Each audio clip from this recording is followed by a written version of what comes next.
అంతర్జాతీయ క్రికెట్లో 500 మ్యాచ్లు ఆడటం అంటే మాటలు కాదు. ఇప్పటివరకు 10 మంది క్రికెటర్లు మాత్రమే అంతర్జాతీయ కెరియర్లో 500 మ్యాచ్ల మైల్ స్టోన్ను టచ్ చేశారు. భారత్ నుంచి 4 ప్లేయర్లు మాత్రమే ఈ ఘనతలు సాధించారు.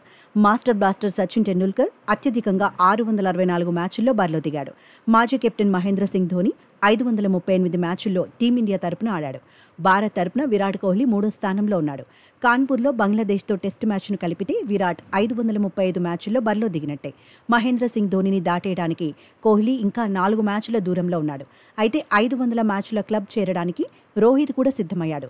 బంగ్లాదేశ్తో చెపాక్ టెస్ట్తో హిట్ మ్యాన్ 484 మ్యాచ్లు పూర్తి చేసుకున్నాడు. కాన్పూర్ టెస్ట్తో రోహిత్ ఖాతాలో 485 మ్యాచ్లు చేరినట్టే. మరో 15 మ్యాచ్లు ఆడితే టీమిండియా కెప్టెన్ 500 మ్యాచ్లను పూర్తి చేసుకుంటాడు. అయితే ఈ మైల్ స్టోన్కు చేరువ కావడం అంత ఈజీ వ్యవహారమేమీ కాదు. సరైన ఫిట్నెస్, సరైన లైఫ్ స్టైల్ ఉంటేనే లాంగ్ కెరియర్ సాధ్యమవుతుంది. తాజాగా ఇదే అంశంపై రోహిత్ శర్మ రియాక్ట్ అయ్యాడు. తన ఫిట్నెస్ గురించి మాట్లాడే వాళ్లకు కౌంటర్ ఇచ్చాడు.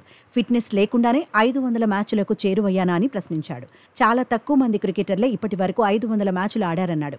ఎలాంటి పరిస్థితుల్లో అయినా మ్యాచ్ కోసం 100% సిద్ధంగా ఉండాలన్నాడు. జట్టు విజయాల కోసం అత్యుత్తమ ప్రదర్శన చేయాలన్నాడు. అందుకోసం ఫిట్నెస్ను కాపాడుకోవడము కీలకమే అన్నాడు. 17 ఏళ్లుగా తాను ఉత్తమ ప్రదర్శన చేసేందుకు ప్రయత్నిస్తున్నానన్నాడు. హిట్ మ్యాన్ పై గతంలో చాలాసార్లు విమర్శలు వచ్చాయి. సరైన ఫిట్నెస్ లేదనే కామెంట్స్ వినిపించాయి. కానీ రోహిత్ మాత్రం అవేమీ పట్టించుకోలేదు. తన పని తాను చేసుకుపోయాడు. ఆట మీదే పూర్తిగా ఫోకస్ చేశాడు. టీం ప్రయోజనాలే ముఖ్యంగా కదిలాడు. అగ్రెసివ్గా ఆడేందుకు ప్రయత్నిస్తున్నాడు. వ్యక్తిగత మైలురాళ్లను కూడా పెద్దగా పట్టించుకోవటం లేదు. కెప్టెన్ అయ్యాక ఒత్తిడిని తట్టుకుంటున్నాడు. జట్టు భారాన్ని మోస్తున్నాడు. సహచర ప్లేయర్లకు స్వేచ్ఛనిస్తున్నాడు. తుది జట్టులో ఉన్న ప్లేయర్లకు మద్దతుగా ఉంటున్నాడు. తానున్నానంటూ యువ ప్లేయర్లను ఎంకరేజ్ చేస్తున్నాడు. బ్యాటింగ్లో ఆరంభం నుంచి దూకుడు చూపిస్తున్నాడు. ప్రత్యర్థి బౌలర్లను ఉక్కిరిబిక్కిరి చేస్తున్నాడు.